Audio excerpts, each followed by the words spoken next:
It's a wonderful sunny day, and you're all set for a great day in the clinic. But you couldn't be happier because you love medicine. Then you remember something. It's April 31st, and you need to get 20 CME credits by June. You don't want to just do a bunch of clicking online to earn your CME hours, because let's face it, you've done that before, and you don't really retain a whole lot of knowledge that way. You also want to have a high quality meeting with great speakers. I'm talking like Nobel Prize winning caliber. Lastly, you dream of a meeting that you get CME at. But the whole event isn't just about CME. You want to create relationships with your colleagues in various specialties. You realize that this is the kind of like asking for the moon. But then you go home and you get a flyer out of the mailbox. You begin to read. Ogden Surgical Medical Society meeting is mid-May. Okay, that works with your timeline. 29 in-person CME hours. Family activities every night. Big name speakers from multiple different specialties. That was weird. All of the things you wanted in one meeting. It doesn't seem like any other that you've ever been to before.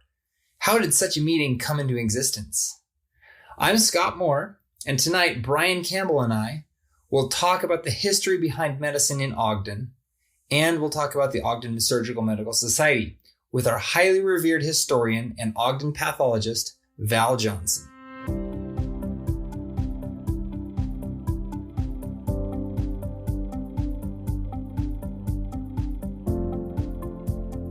Everyone, welcome to our wonderful podcast today.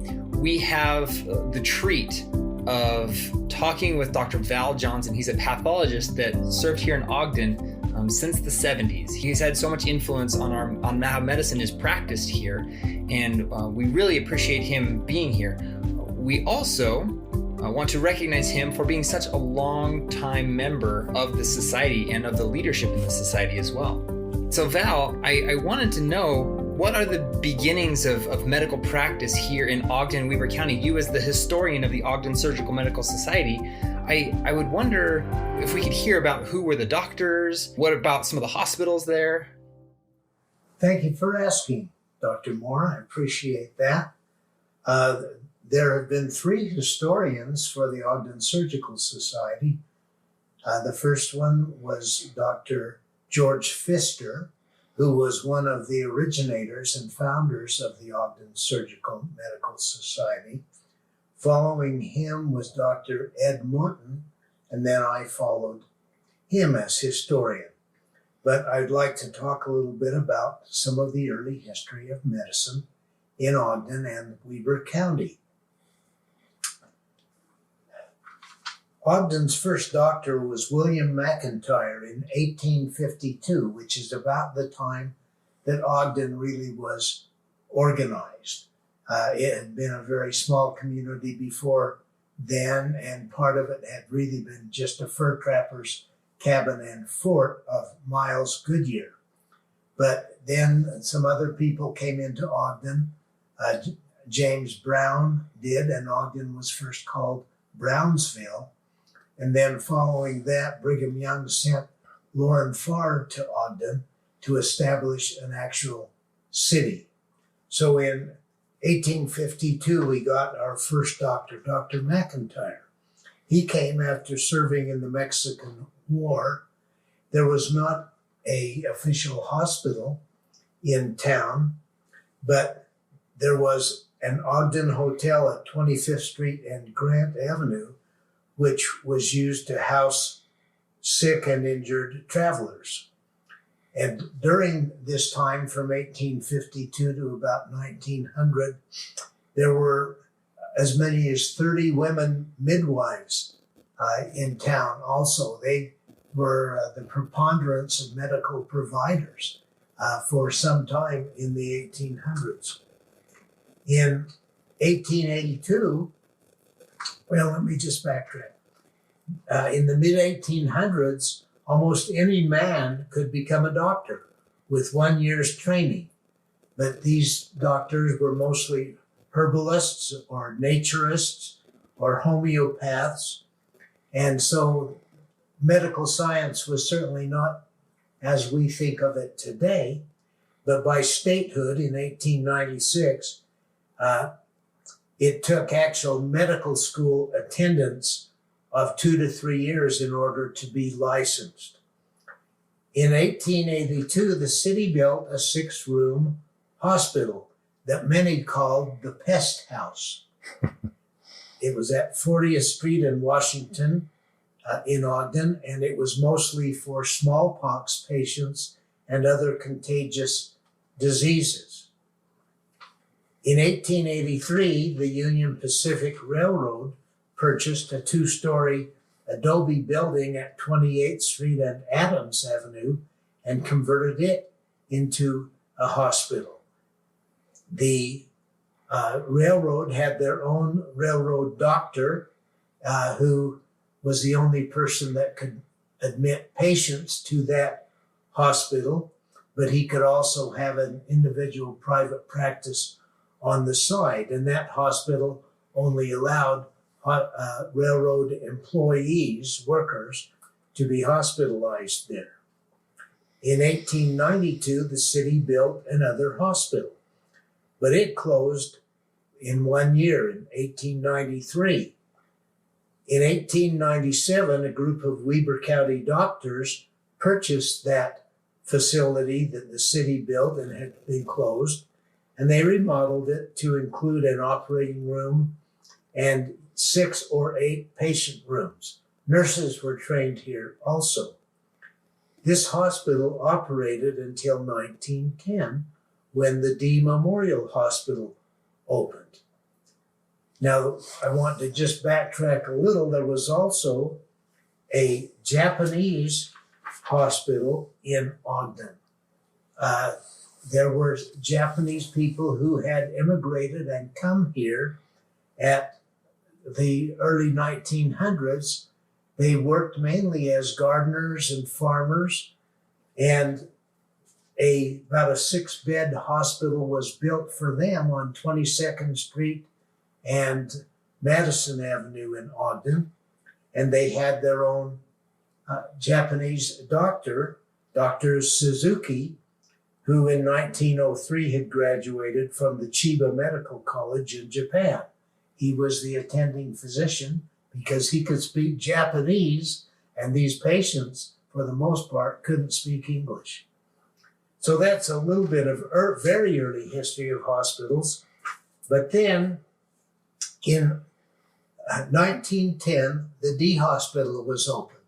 It was opened in memoriam to Thomas D. Dee, who had died of pneumonia after falling in the Ogden River and getting chilled and sick and died. And so his wife, Annie Taylor Dee, had this hospital built. The hospital was built and opened in 6 months.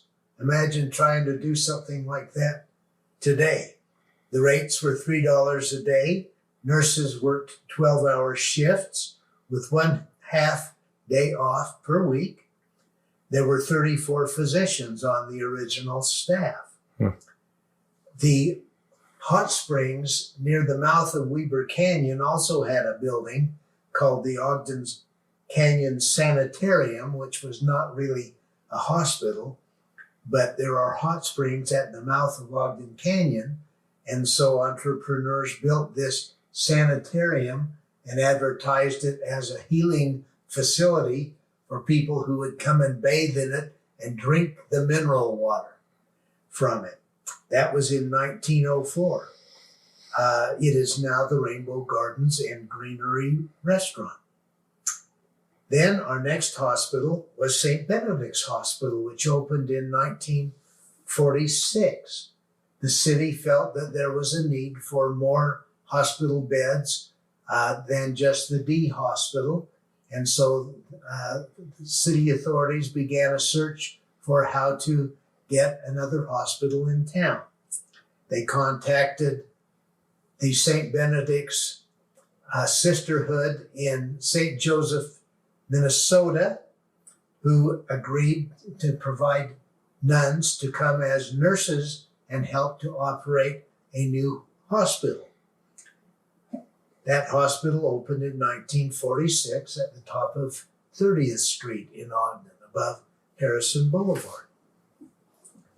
That hospital then closed and moved into a new facility as Ogden Regional Hospital in 1977. And that hospital was run with administrators from the nuns for many years. And that was, I worked in that hospital, and that was a lot of fun.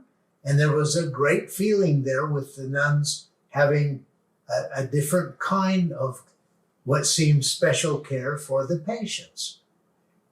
Many of them were nurses, others were laboratorians, and some were administrators.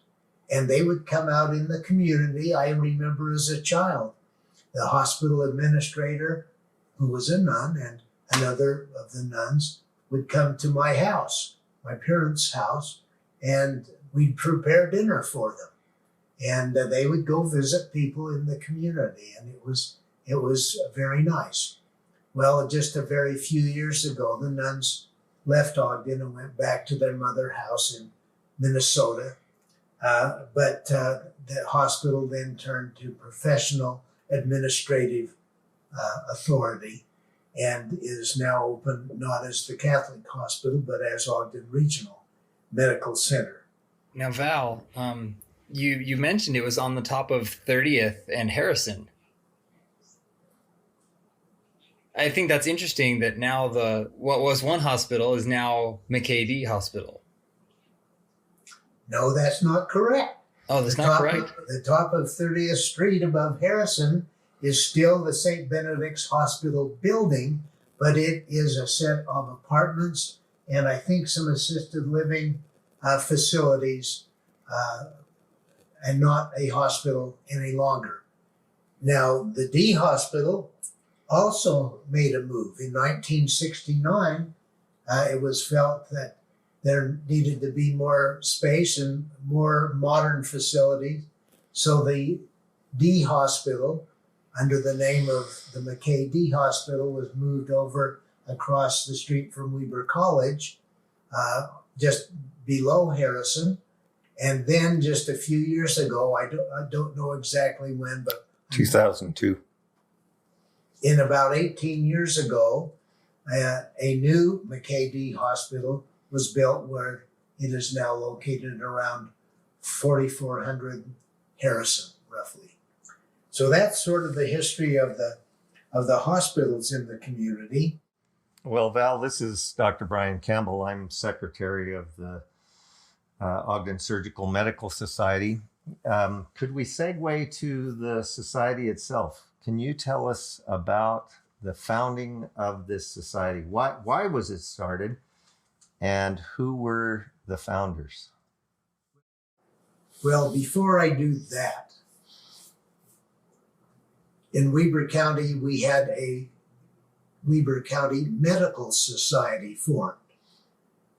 In 1891, Dr. John Driver was the president of the society, and that society met now for over 100 years. And it still is functioning. And the doctor members of the community, for the most part, are members of that county medical society. That society is designed essentially as a collegial organization and political medical organization. It works with the Utah Medical Association and the American Medical Association to further medical, political issues, and it still functions. But in addition, yes, there is another medical society in Ogden called the Ogden Surgical Medical Society, which was founded in 1946. Now, the origin of this Ogden Surgical Medical Society came about in the old original D Hospital. Three of the doctors in the hospital, Dr. George Pfister, Dr. Ezekiel Dumke, and Dr. Clark Rich, who were practicing there, and it being really the only hospital in Ogden in 1946, met together in the cloakroom of the hospital one morning. The date of exactly when is not clear, but just on a social basis, they began to talk, as doctors do in the cloakroom or in the lounge or wherever they meet nowadays. And they talked about, wouldn't it be nice if we could get some of our former mentors and doctors that we know of some notoriety or fame to come here to Ogden and teach things to the doctors who are here on an annual basis or some kind of a basis, so we can continue education for our doctors in Ogden. And so they decided that they would each call and invite a doctor that they were familiar with and invite him to come that year to be a lecturer to the doctors in Ogden.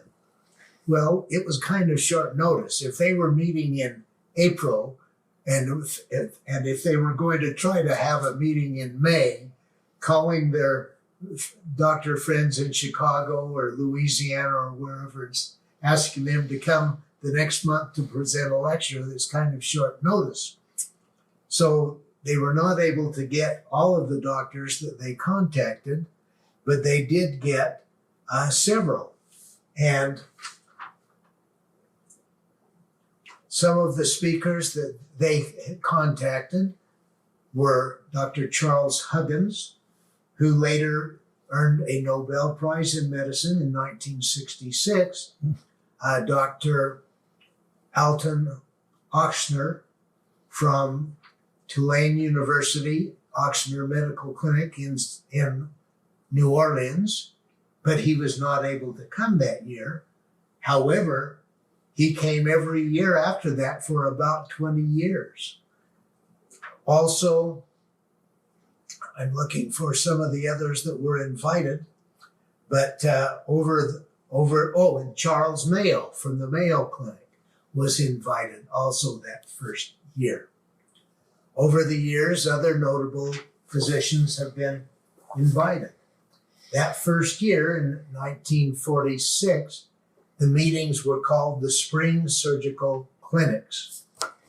Well, there were about 38 members who signed up for that original lecture clinic, and they were all the original staff of McKay-Dee Hospital. Well, word got around, and they ended up with about 88 people attending the meeting, which was held in like the nurses' teaching room.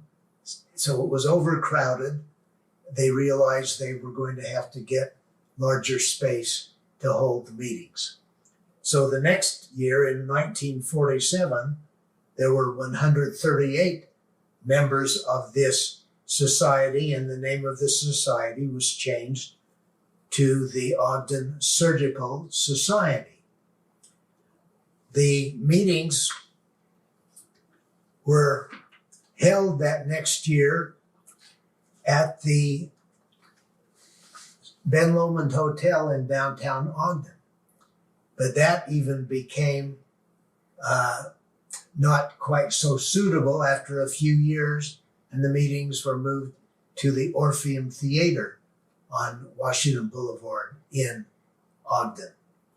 And then since that time, meetings have been held in a variety of places, including Weber State University and the Hilton Hotel, I believe it was at that time, down in downtown Ogden, and at the Union Station in Ogden.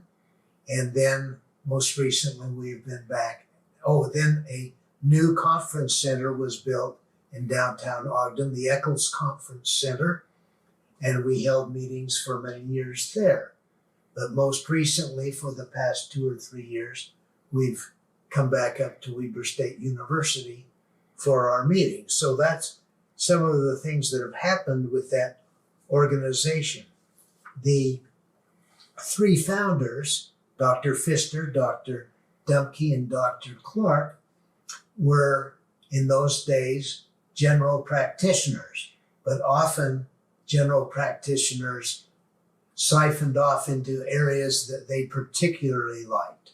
And so they were doing surgery as well as and delivering babies and so on.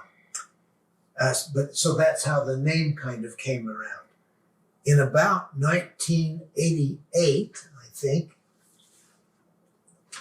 the name was changed because it became apparent that the lectures were not just surgical lectures, but they were general medical lectures, including pediatrics, internal medicine, and any of the other specialties.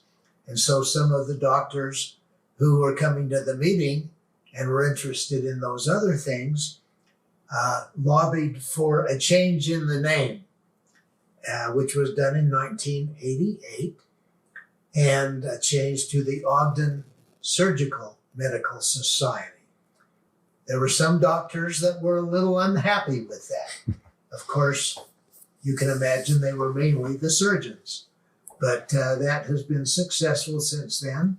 We started out, as I said, with only 3 or 4 lecturers in 1946.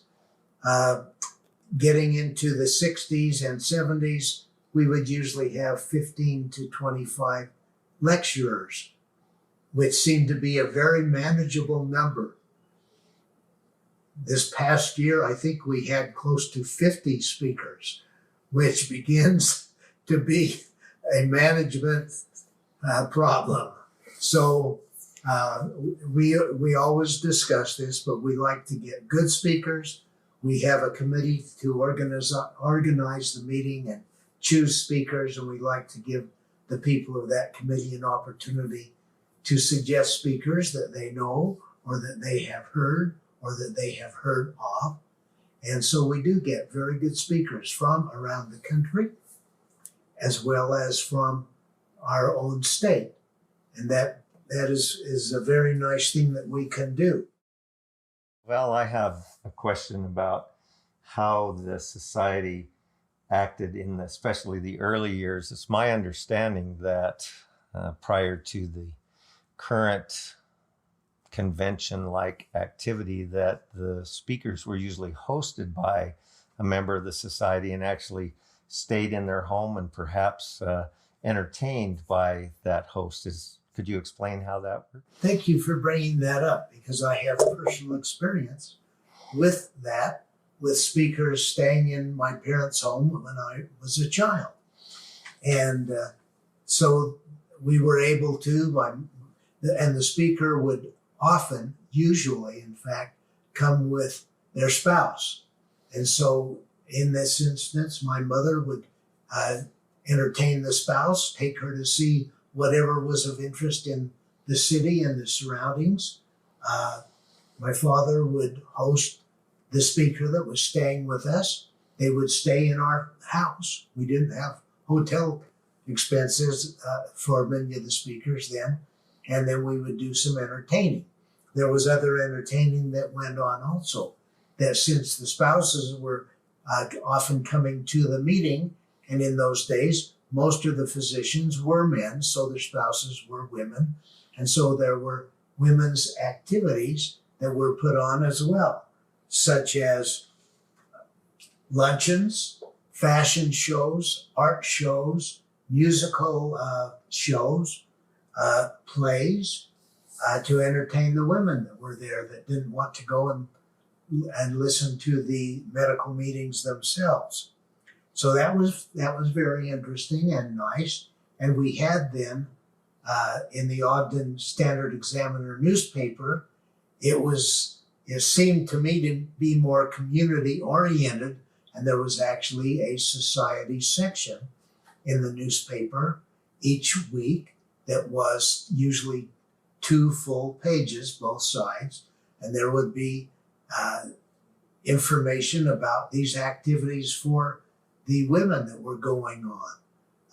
It would show pictures of them and their various activities of luncheons and open houses and garden parties and things like that. And this meeting has always been the largest attended convention in Ogden.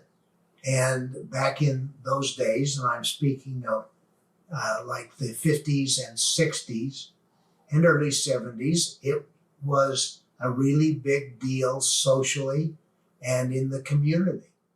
Val, it sounds like throughout history, the speakers weren't the only exciting things happening about this meeting. It seems like it was just the whole community got around it. And I remember hearing some things that kind of were funny about the conference. Specifically, I think a travel agency was setting up a display table without permission or something like that.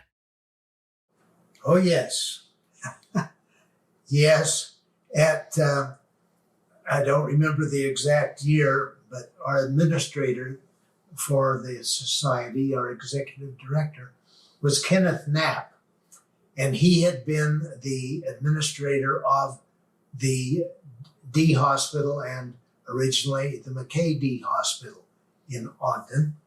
And he was a professional administrator, and he retired and then became sort of a part-time administrator for this Ogden Surgical Society. And he was interested in raising money to help finance the society. And he, over his years as administrator of the hospitals, had met families in town of note who had money and was able to go to them and raise about $200,000 over a period of about 2 years to put into the funds of the Surgical Society. So on one of the years at the meetings, I'm trying to think whether I should mention her name or not. She was a well-respected and liked travel agent here in town who had the largest travel agency as well. And she showed up at the first day of our meetings with palm trees and tables and posters, and she was in her giant Hawaiian muumuu and her giant travel hat. And this had not been authorized for her to set up a booth, to sell her travel agency. And so Mr. Knapp, our executive then, went to her and said, "We've not been notified that you were going to be here doing this. We have not authorized it. But if you would like to make a donation, we could consider this." And the end of that story is she did not show up the next day. So that's about all I can tell you about that particular story. Now, there have been some sort of uncomfortable situations occur in the past, awkward situations. And there's one or two that I can remember. One was a speaker, a lecturer from out of town who came here and after the meetings wanted to go to all of the national parks in southern Utah, Zion's, Bryce, and Grand Canyon. So we told that speaker that we would arrange for someone to take him and drive him and accompany him down to those areas. And he said, "No, thank you. That's all right." Well, then we did get a bill from him. He had hired a taxi to take him down to all of those places, and it had to put the taxi driver and himself up at a place to stay along the ways, and we received the bill for that. Now, we dealt with that, and I don't know the exact outcome, but we dealt with it. Another circumstance was, just a minute, I'm thinking of this one. Oh, We had a speaker coming from Sweden with his wife, and we ended up paying for a 2-night stay over in Paris so she could go shopping. So we've had some kind of awkward things like that occur. Those are the main ones that I can think of. Val, thank you. Those are kind of funny stories. I'm glad that they haven't happened recently. Talking about some money, I'm wondering how the society is financed.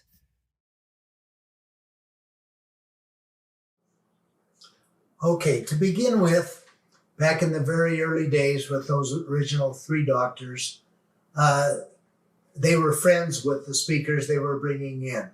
And so in some of those instances, those doctors that were coming in as lecturers, they were well off and they could pay their own way to come in, and they were staying with their doctor friends here. So there weren't hotels, things like that to deal with. Shortly after that, dues were instituted because the organization was established as a society. So dues were begun, and I don't know how much, but I would guess they were probably around $25 back in those days a year for a member. Those increased to $50 over some years. And a person could come to those meetings without being a member, without paying dues. People from the community could come and sit in. But if you registered for the meeting, then you got certain benefits like meals at the meeting and some of the social activities that had entertainers that had to be paid and had meals. But the meetings themselves were free. And they are that way even today. For the public can come to our meetings and listen to the meetings, but they are not members. They would have to pay for meals if they came to one of the events where meals were available to them. And if they are not a member of the society and want continuing medical education credit, then they would pay separately to have continuing medical education credit, whereas the actual dues-paying members have that included along with meals and any other ancillary activities with their dues. So the concept of continuing medical education and the requirements that physicians have now, the society itself came long before that concept had ever been brought up nationally. Do you recall at all what time frame it was that we switched from providing education to providing education with credits that physicians can? I do not know exactly what the year was with that. I could refer the question back to someone who I think is on that committee and see if he knows the answer to that. But it would have, I know I was on the state accrediting agency for that in probably the late 1990s, and it was already in effect. So that's all I can answer there. But we provide out of these meetings, usually each year, somewhere between 22 and 26 hours of continuing medical education credit, which is sufficient to provide the requirement for licensure in Utah for physicians. Utah requires 40 hours every 2 years of continuing medical education credit. And if a person were to come only to this meeting, he would fulfill those requirements, as well as the least expensive continuing medical education that you can get anywhere. And the cost of the meeting, as we inquire every year from people, is the lowest price meeting that they have ever seen.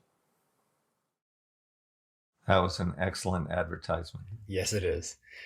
Now, Val, as one of the newer members of the board of directors, I immediately noticed this when I first came to the meeting, and I was drawn to the different feel of this meeting that it had from all the other professional meetings I've ever been to.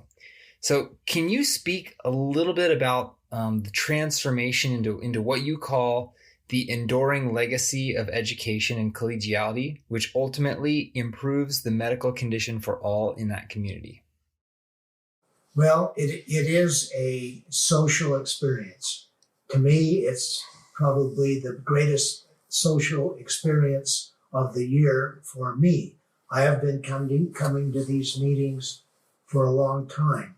My father was a physician, and when I was 17, he would take me to the meetings when they were here in May. So I would go there, but in those days also there were fewer doctors. You knew most of the doctor families in town. As a child, I knew the children of most of these other physicians.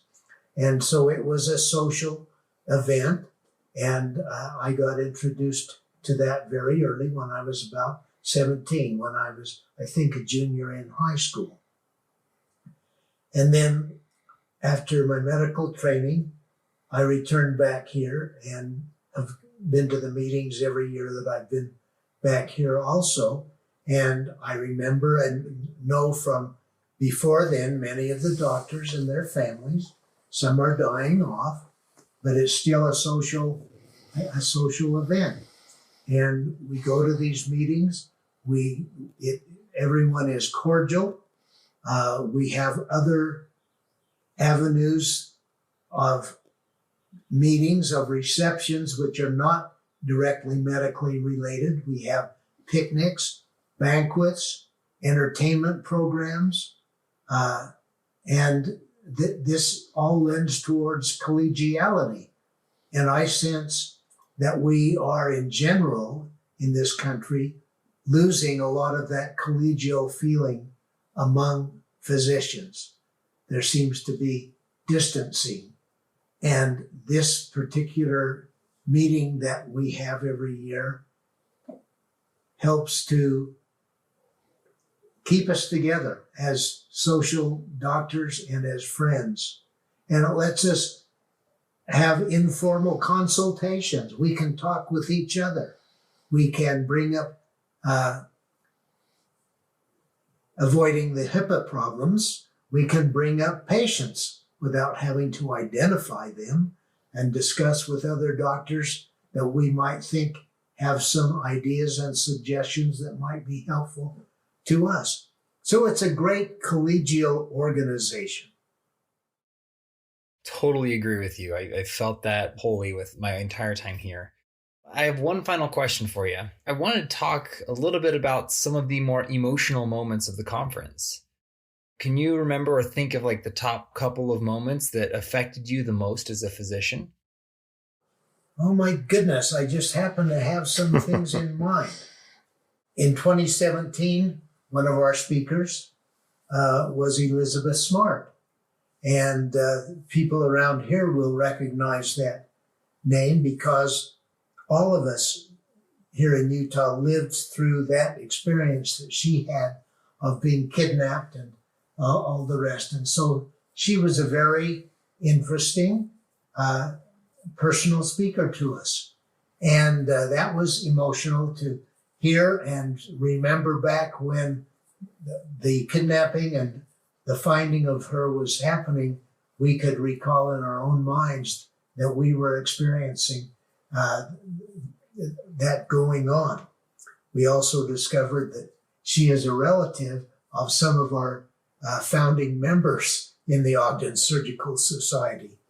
Now, another one was in 2018, one of our speakers, Gerda Saunders, was a woman with Alzheimer's.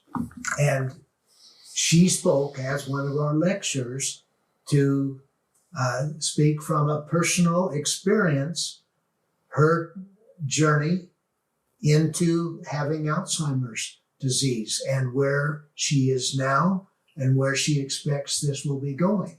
That's a very emotional thing to listen to from a person who has the disease. Another one was in 2018, we had just had the death of one of our board members and past presidents, Rhonda Lair. And so at our meeting, one of her doctor friends, Dr. Grace O'Brien, gave a tribute to her as past president of this organization. And the story there was an interesting story. And the story was when Rhonda was 18 years old, her family had planned a trip, a cruise, on a cruise ship. And everybody was thought to be going on the trip. And for some reason, Rhonda decided not to go on that trip with her parents. And that ship went off the coast of Florida, caught fire, burned, and sank. And her parents were killed on that cruise. And you've probably all heard the song, The Wreck of the Edmund Fitzgerald by Gordon Lightfoot.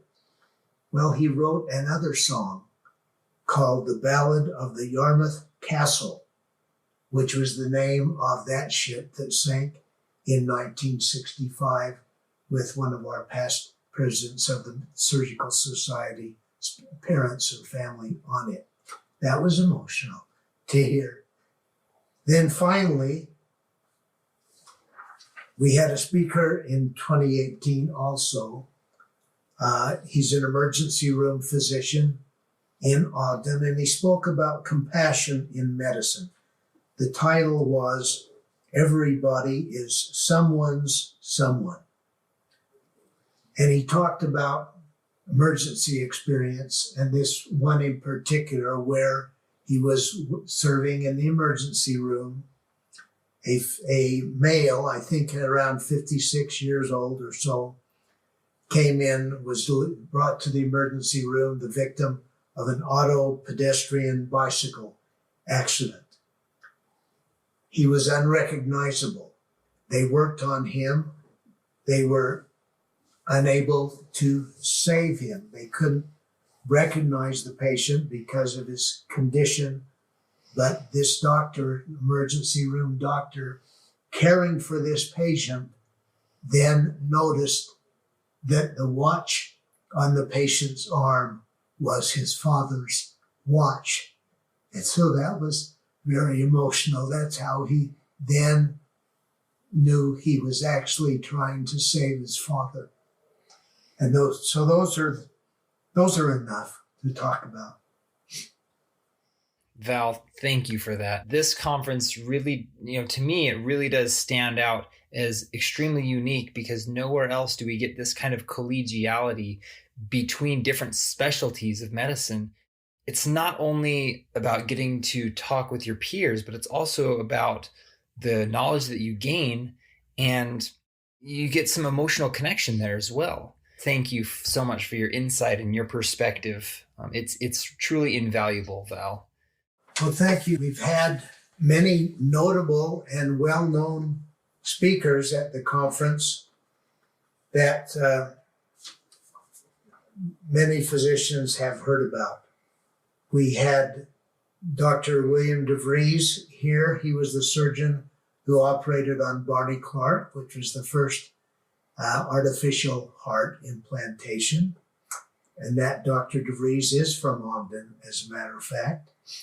We had Dr. Mario Capecci from the University of Utah here in 2007. He was Nobel Prize winner. We had Donnell Thomas from Seattle, a Nobel Prize winner who developed the bone marrow transplant, and who I had the privilege of working with in my residency. We've had other names that you would recognize if I were able to spiel them off. Charles Mayo, Charles Huggins, Alton Oxner,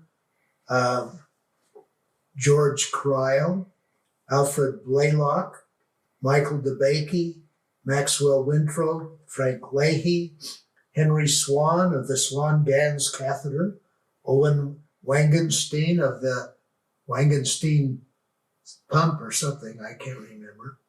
George K. Hill, Kenneth Cooper, Louis Goodman, who was a co-author of the Pharmacy text. Pharmaceutical textbook used for years. William DeVries, as I mentioned, Lester Dragstedt, and others. So we've had notable speakers. These are not, people that we just bring in off the street and say, will you give a talk today? So it has been exciting to go and participate in this. Well, Val, thank you again for sharing these stories and this history. It really does mean a lot, especially as we're going into different new situations. It's great to have a perspective and a foot back into what has happened and to know kind of what we can possibly expect in the future. So thank you very much. Thank you, Scott. Thank you. This was produced by Clark Madsen, MD, MS, Teresa Puskedra, MPC, and the board of the Ogden Surgical Medical Society. The executive director was Teresa Puskedra, MPC. Our host tonight was me, Scott Moore, DO, and Brian Campbell, MD. The editing and sound design was by Colton Gomez, and this is all supported by members of the Ogden Surgical Medical Society like you.